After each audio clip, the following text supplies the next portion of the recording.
दोस्तों आप सभी को नमस्कार। मैं संतोष कुमार अभी आपको ये बताने वाला हूँ कि जब से भारत में सीएए कानून के क्रियान्वयन की घोषणा कर दिया गया है, यानी कि बीता हुआ 12 मार्च 2024 को जो सिटीजनशिप अमेंडमेंट एक्ट है उसका ज़मीनी स्तर पर क्रियान्वयन शुरू हो चुका है। उसके बाद से बहुत सारी ऐसी खबरें आ रही हैं कि पाकिस्तान की जो सरकार है और पाकिस्तान की खुफिया एजेंसी है वो भारत में माहौल को ख़राब करने में वो लोग लग चुके हैं, यानी भारत में डिस्टर्बेंस पैदा करने का कोशिश उनके द्वारा किया जा सकता है। अब ऐसा मैं किस आधार पे बोल रहा हूँ, तो इसका दो प्रूफ मैं आपके सामने रखता हूँ। पहला है फरातुल्ला गोरी का ये वीडियो। ये कुछ दिन पहले ही जो वीडियो है, पाकिस्तान में रह रहे भारत का भगौरा जो टेररिस्ट है, जो 2015 से ही पाकिस्तान में रह रहा है और जो 2002 में जो भारत के गुजरात में अक्षरधाम मंदिर पर हमला हुआ था जिसमें 30 से भी ज़्यादा लोगों की हत्या कर दिया गया था, उस हमले का मास्टरमाइंड भी फरातुल्ला गोरी ही था। तो इस फरातुल्ला गोरी का एक वीडियो वायरल किया जाता है और उसका लिंकअप आईएसआई के साथ है। तो ये एक पहला प्रमाण है कि सीएए कानून को चूंकि अब ज़मीनी स्तर पर क्रियान्वयन शुरू कर दिया गया है तो उसके बाद डिस्टर्बेंस पैदा करने वाला है आईएसआई।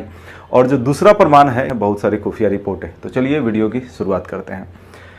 सीएए कानून यानी कि सिटीजनशिप अमेंडमेंट एक्ट जो कानून ये जो बना था, ये बना था 2019 में। इस कानून में क्या था? इस कानून में ये था कि भारत के पड़ोस के 3 देश अफगानिस्तान, पाकिस्तान और बांग्लादेश से आए हुए गैर मुस्लिम जो लोग हैं, जो 31 दिसंबर 2014 से पहले इन 3 देशों से भारत आ चुके हैं, उनको भारत का नागरिकता आसानी से मिल जाएगा। और ये जो 6 धर्म के लोग हैं वो कौन कौन हैं? तो हिंदू हैं, इसके अलावा ईसाई हैं, जैन हैं, बौद्ध हैं, सिख हैं और पारसी हैं, यानी कि जो भी नॉन मुस्लिम हैं। अब सवाल ये है कि किस तरीके से सीएए के खिलाफ आने वाले कुछ समय में प्रोटेस्ट चलाने का प्रयास किया जाएगा आईएसआई के द्वारा, क्या उसका प्लानिंग हो सकता है, इसी पर पूरा विस्तार से मैं आपको भी बताने वाला हूं। साथ ही साथ मैं अभी आपको ये भी बताऊंगा कि किस तरीके से इतिहास में भी थोड़ा सा पीछे चलेंगे कि किस तरीके से आईएसआई का पूरा प्लानिंग रहा है, किस तरीके से उसने ऑर्गेनाइजेशन को बनाकर भारत में रेडिकलाइजेशन यानी कट्टरता को बढ़ाने का प्रयास किया है। भारत के अलग अलग क्षेत्रों में, चाहे वो कश्मीर हो या भारत का अन्य हिस्सा हो, वहाँ पर किस तरीके से उसने आतंकी घटनाओं को अंजाम दिया है। तो चलिए देखते हैं आगे। बात करते हैं 1950 के दशक का शुरुआत का। चूँकि 1947 में 14 अगस्त 1947 को पाकिस्तान एक अलग देश बनता है, जबकि भारत 15 अगस्त 1947 को एक अलग देश बनता है। 1950 के शुरुआत में, अब चूँकि बात ये था कि 1948 में भारत और पाकिस्तान के बीच पहला युद्ध होता है जिसको कश्मीर युद्ध के नाम से भी जाना जाता है। इस युद्ध में पाकिस्तान हारता है और उसके बाद से ही आतंकवाद को उसने बढ़ावा देना शुरू कर दिया।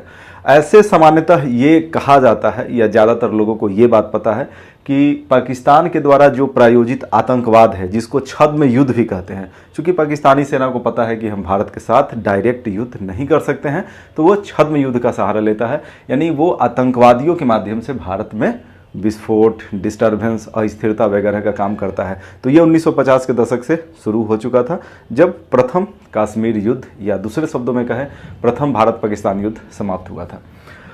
अब वैसे माना किया जाता है, सामान्यतः माना यह जाता है कि पाकिस्तान के द्वारा भारत में आतंकवाद का शुरुआत 1990 के दशक में हुआ, यानी 1990-91 के बाद। ऐसा क्यों कहा जाता है, जरा वो समझिए। एक्चुअली में ये है कि 1990-91 के बाद पाकिस्तान के द्वारा प्रायोजित आतंकवादी गतिविधियों में बहुत ज़्यादा वृद्धि हो गया था। ये स्टार्ट तो पहले से था, लेकिन 1990-91 के बाद काफ़ी ज़्यादा वृद्धि हो गया था। अब ये वृद्धि क्यों हुआ था, चलिए थोड़ा सा इसको समझते हैं। ये है लोकेशन किसका? अफगानिस्तान का। ये लोकेशन है अफगानिस्तान का, और भारत अफगानिस्तान का जो रिलेशन है अभी भी लगभग ठीक ठाक है, पहले भी ठीक ठाक ही रहा है।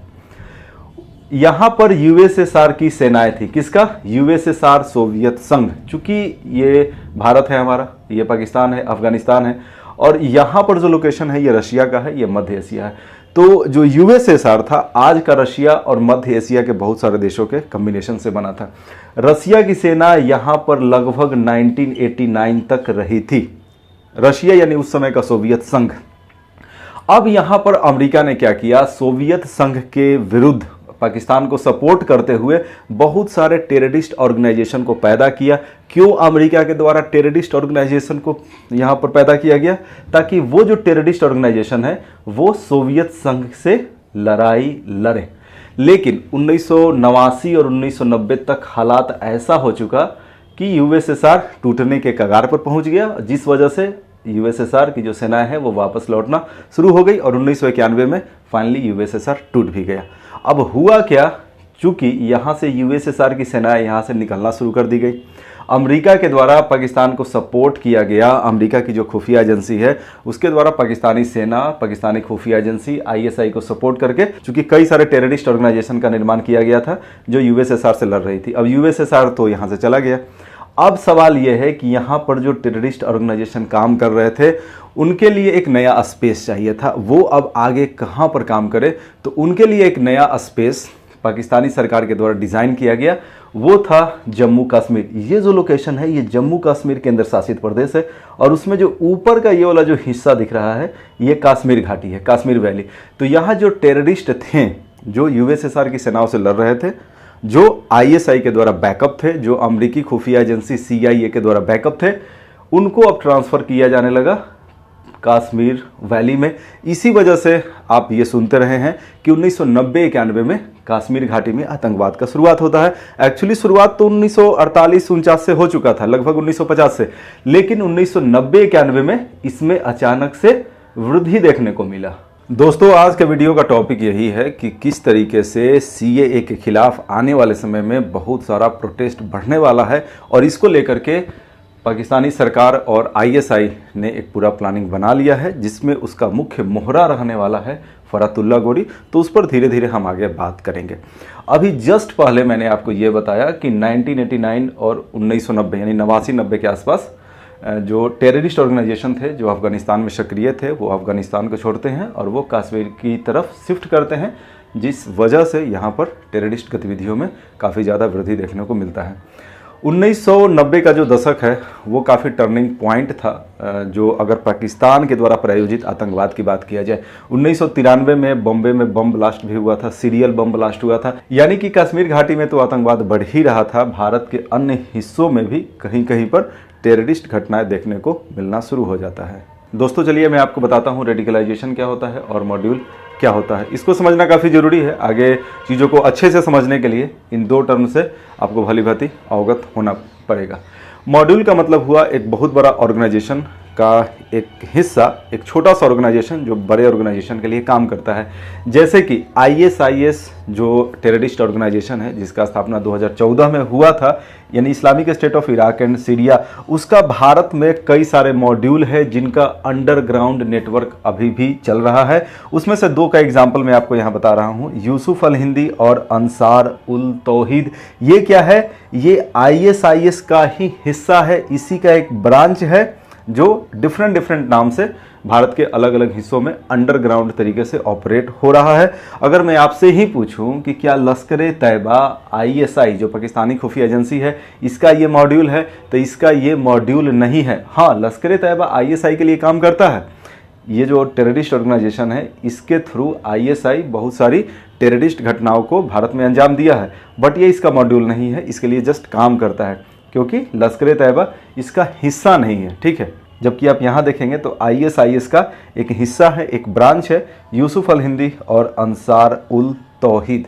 इसके बाद बात करते हैं रेडिकलाइजेशन के बारे में। एक व्यक्ति के एग्जाम्पल से समझते हैं। मान लिया कि एक व्यक्ति है, उसका एक खास जाति है, उसका एक खास धर्म है।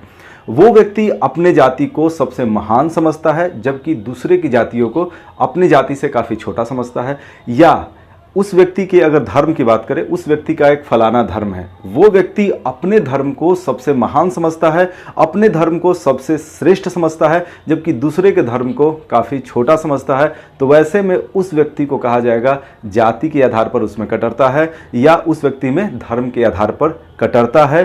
तो रेडिकलाइजेशन का मतलब हो गया कट्टरता। यहाँ पर मैंने लिखा है ऑनलाइन, फेसबुक, टेलीग्राम, इंस्टा। इसका क्या मतलब हुआ? इसका मतलब ये हुआ कि आज के तारीख में इनका इस्तेमाल सारे लोग कर रहे हैं। क्या आतंकवादियों के द्वारा इसका इस्तेमाल नहीं हो रहा होगा? हो रहा होगा, नो डाउट, होता भी है। तो आतंकवादी आज के डेट में इन ऑनलाइन तरीकों के माध्यम से रेडिकलाइजेशन को बढ़ावा देने का काम कर रहे हैं, यानी कि वो कट्टरता को बढ़ावा देने का काम कर रहे हैं भारत में। एग्जाम्पल के तौर पर समझिए, पाकिस्तान में बैठे हुए टेररिस्ट फेसबुक पेजेस के माध्यम से, टेलीग्राम के माध्यम से, इंस्टाग्राम के माध्यम से, यानी ऑनलाइन तरीके से भारत में रेडिकलाइजेशन को बढ़ाने का प्रयास लगातार करते रहे हैं और कई बार भारतीय इंटेलिजेंस जो एजेंसियां हैं उनके द्वारा इसका खुलासा भी हुआ है। दोस्तों यहाँ पर मैंने लिखा है 2001 अमेरिका पर हमला। 2001 अमेरिका पर हमला हुआ, उसके बाद आतंकवाद को लेकर अमेरिका का जो नज़रिया है उसमें काफ़ी ज़्यादा बदलाव आया और साथ ही साथ पाकिस्तान के द्वारा कश्मीर में जो आतंकवादी घटनाओं में काफ़ी ज़्यादा वृद्धि कर दिया गया था 1990 के बाद, 2001 के बाद अचानक से उसमें कमी आ गया, यानी कश्मीर में टेररिस्ट घटनाओं में अचानक से कमी आ गया। अब ऐसा क्यों हुआ? अब देखिए, अमेरिका में हमला किसके द्वारा किया गया था? अमेरिका में जो 9/11 अटैक हुआ उसके पीछे था ओसामा बिन लादेन। उसके पीछे कौन था? Osama bin Laden. और उसका जो आतंकवादी संगठन अलकायदा। ओसामा बिन लादेन और अलकायदा का जो मेन गढ़ था वो कहाँ था? वो था अफ़गानिस्तान। 2001 में अमेरिका पर जब हमला हुआ, अमेरिका के द्वारा इन्वेजन शुरू हो गया अफ़गानिस्तान में, यानी अफ़गानिस्तान में अमेरिका के द्वारा हमला स्टार्ट कर दिया गया। जो अलकायदा के लोग थे, जो ओसामा बिन लादेन था, वो भागकर शरण लेता है कहाँ? पाकिस्तान में। अब चूंकि पाकिस्तान में जो भी टेररिस्ट ऑर्गेनाइजेशन ऑपरेट कर रहा था, जैसे कि एग्जाम्पल के तौर पे लश्कर-ए-तोयबा, वो 1990 के दशक से ही काम कर रहा था। एक और एग्जाम्पल लेते हैं जैसे मोहम्मद। जैसे मोहम्मद 2000 के बाद बना था, वो भी ऑपरेट कर रहा था। और ये जो दो टेररिस्ट ऑर्गेनाइजेशन था, लश्कर-ए-तोयबा और जैसे मोहम्मद, इनका साठगांठ ओसामा बिन लादेन से, अलकायदा से भी था।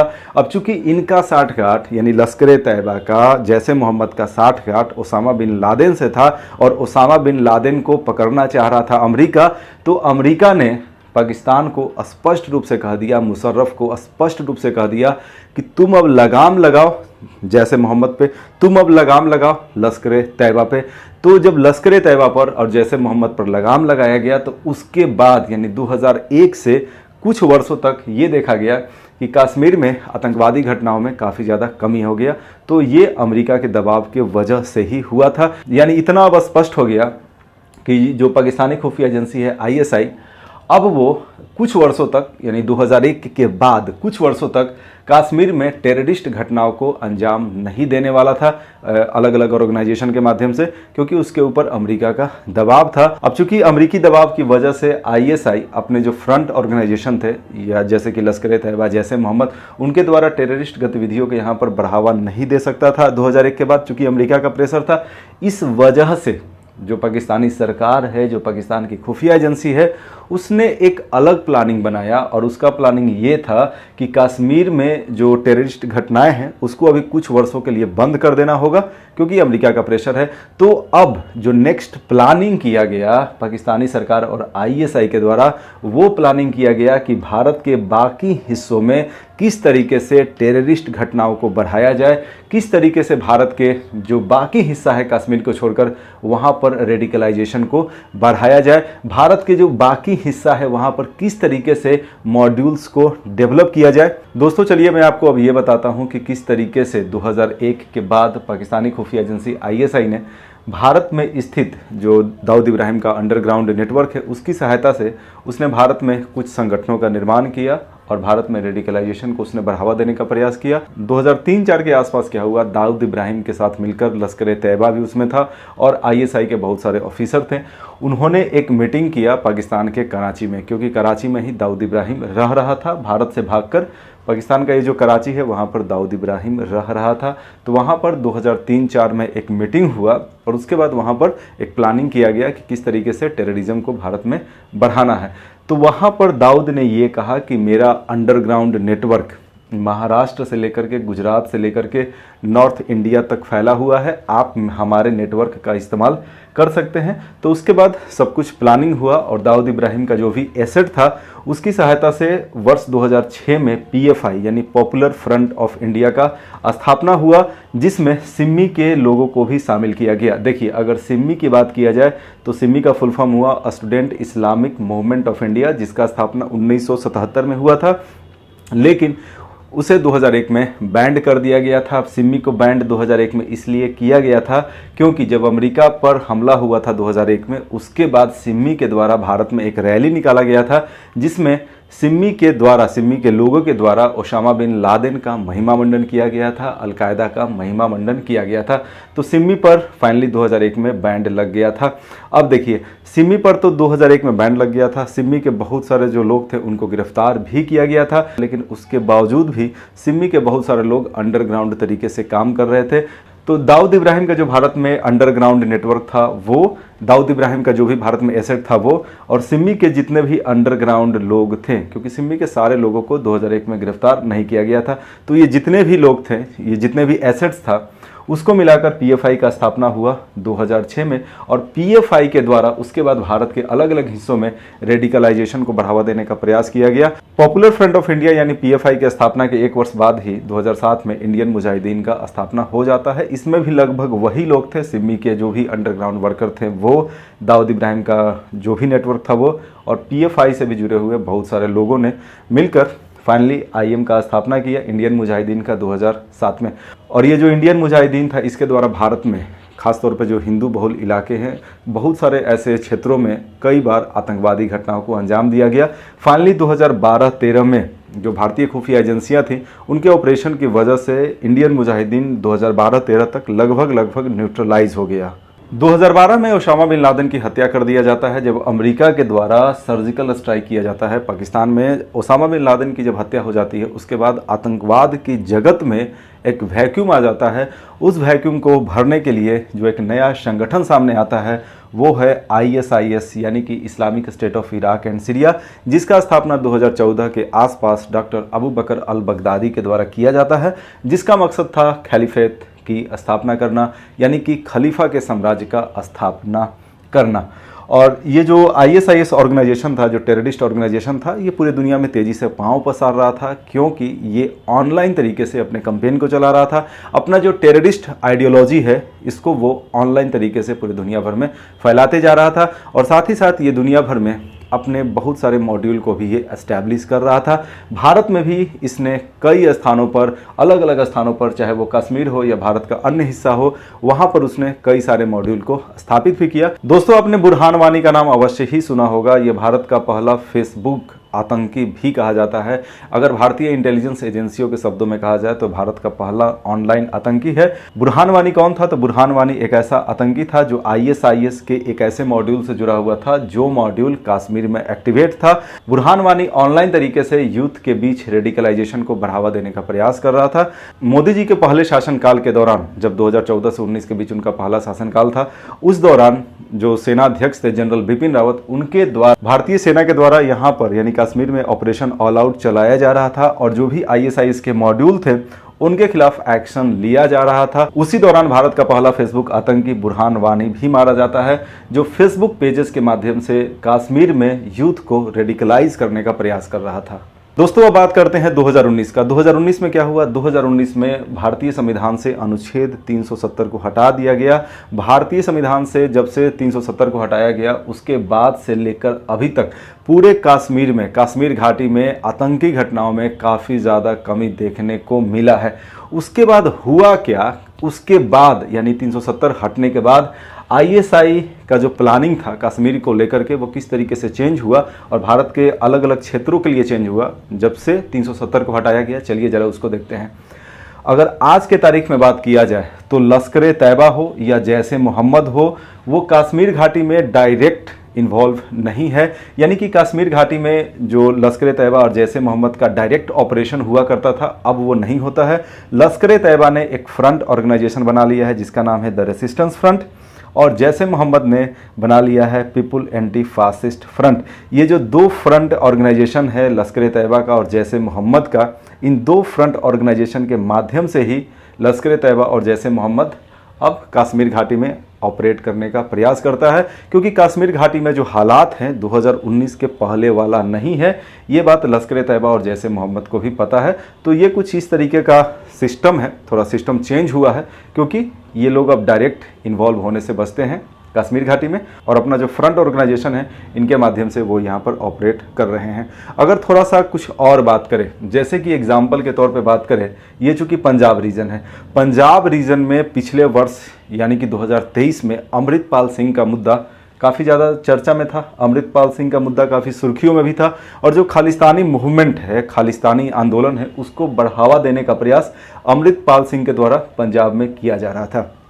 अगर उसका कनेक्शन आप पाकिस्तान से जोड़कर देखना चाहें तो पाकिस्तान में जो पाकिस्तानी खुफिया एजेंसी है ISI, इसके द्वारा पाकिस्तान में एक संगठन बनाया गया था, लश्कर-ए-खालसा। दोस्तों, अभी तक आपको एक चीज़ समझ में आ गया होगा कि भारत के अलग अलग हिस्सों में या अलग अलग समय में बात किया जाए तो किस तरीके से अलग अलग ऑर्गेनाइजेशन का निर्माण ISI के द्वारा किया गया है। तो उसी तरीके से पंजाब रीजन को टारगेट करने के लिए पाकिस्तानी खुफिया एजेंसी ISI ने लश्कर-ए-खालसा का गठन किया और अमृतपाल सिंह का जो मूवमेंट चल रहा था पिछले वर्ष, उसको फुल सपोर्ट था लश्कर-ए-खालसा का और लश्कर-ए-खालसा को बैकअप सपोर्ट था पाकिस्तानी खुफिया एजेंसी ISI का। दोस्तों, अगर बात करें चीन का, तो क्या चीन का भी कोई यहाँ पर रोल है? तो देखिए, कश्मीर घाटी में जितना ज़्यादा डिस्टर्बेंस होगा, जितना ज़्यादा टेररिज्म से जुड़ी हुई घटनाएं होंगी, तो उससे क्या होगा? उससे ये होगा भारतीय सेना का जो इन्वॉल्वमेंट है यहाँ पर और ज़्यादा बढ़ेगा। जो भारतीय सेना है उसको और ज़्यादा प्रॉब्लम फेस करना पड़ेगा और चीन यही चाहता है। चीन का मोटो ही यही है, क्योंकि भारत तेज़ी से उभरता हुआ अर्थव्यवस्था है। भारतीय सेना का इन्वॉल्वमेंट यहाँ पर जितना ज़्यादा बढ़ेगा उतना ज़्यादा रिसोर्सेज का वहाँ पर यूज होगा। और दोस्तों, चीन का मंशा भी है कि ज़्यादा से ज़्यादा जो भारतीय रिसोर्सेज हैं वो भारतीय सेना खर्च करे आतंकवादियों से लड़ने में, इसीलिए वो आतंकवादियों को बैक सपोर्ट भी दे रहा है। अगर अभी भी वर्तमान समय की बात करें तो ये जो द रेसिस्टेंस फ्रंट और पीपुल एंटी फासिस्ट फ्रंट है, इनको चीन के द्वारा बैकअप सपोर्ट प्रोवाइड कराया जा रहा है। दोस्तों, चलिए अब इस वीडियो के मुख्य टॉपिक पर आते हैं। इस वीडियो का मुख्य टॉपिक यही था कि आने वाले समय में CAA का जो प्रोटेस्ट है वो बढ़ने वाला है। देखिए, अगर पाकिस्तानी खुफिया एजेंसी ISI के नज़रिए से देखा जाए तो वो भारत के अलग अलग हिस्सों में डिस्टर्बेंस पैदा करने के लिए अलग अलग ऑर्गेनाइजेशन का प्रयोग करता है। अगर बात किया जाए 2022 तक, तो भारत के बाकी हिस्सों में कश्मीर को छोड़कर डिस्टर्बेंस पैदा करने के लिए वो PFI का इस्तेमाल करता रहा है, लेकिन PFI पर बैंड लगा दिया गया है 2022 में। तो जब से PFI पर बैंड लगा है उसके बाद पाकिस्तानी खुफिया एजेंसी का जो मुख्य फोकस है भारत में रेडिकलाइजेशन को बढ़ावा देने के लिए या भारत में अनस्टेबिलिटी पैदा करने के लिए, तो उसका मुख्य फोकस है फरातुल्लाह गोरी पर। यानी ISI का जो मुख्य मोहरा है अभी भारत में डिस्टर्बेंस पैदा करने के लिए वो है फरातुल्लाह गोरी। और फरातुल्लाह गोरी का जो वीडियो है अभी हाल ही में उसका वीडियो सामने भी आया है, जिसके माध्यम से वो भारत को धमकी देता हुआ दिख रहा है। अगर फरातुल्लाह गोरी की बात किया जाए तो ये पाकिस्तान में बैठकर ऑनलाइन तरीके से फेसबुक पेजेस, टेलीग्राम, इंस्टा आदि के माध्यम से भारत में यूथ को रेडिकलाइज करने का कोशिश ये लगातार करते रहा है। हालांकि भारतीय खुफिया एजेंसियों का जो नज़र है, कड़ा नज़र इस पर बना हुआ है। दोस्तों, अब इस वीडियो के लास्ट में ये देखते हैं कि आखिर पाकिस्तानी खुफिया एजेंसी किस तरीके से आने वाले समय में, जो कि पॉसिबिलिटी है काफ़ी ज़्यादा, CAA के खिलाफ प्रोटेस्ट को बढ़ावा दे सकता है। तो क्या उसका पूरा प्लानिंग हो सकता है? तो चलिए वो देखिए। ISI भारत में मौजूद ISIS के मॉड्यूल का इस्तेमाल कर सकता है। ISIS यानी Islamic state of Iraq and Syria, इसका भारत में कई छोटे बड़े मॉड्यूल हैं। जैसे एग्जाम्पल के तौर पे यूसुफ अल हिंदी अंसार उल तौहीद। तो ये जो मॉड्यूल है ISIS का, इसका इस्तेमाल करेगा फरातुल्लाह गोरी और फरातुल्लाह गोरी कंट्रोल्ड बाय ISI। इसको आप कुछ ऐसे समझे, ISI यहाँ पर है, वो कंट्रोल करेगा फरातुल्लाह गोरी को और फरातुल्लाह गोरी कंट्रोल करेगा जो भी ISIS के मॉड्यूल हैं भारत में उसको। और इन मॉड्यूल के माध्यम से CAA के खिलाफ प्रोटेस्ट को बढ़ावा देने का प्रयास करने वाला है पाकिस्तानी खुफिया एजेंसी ISI। बहुत सारी खुफिया जानकारियों से इस बात की पुष्टि होती है और ये जो पूरा का पूरा प्रोटेस्ट है ऑनलाइन तरीके से पूरा मैनेज भी होने वाला है।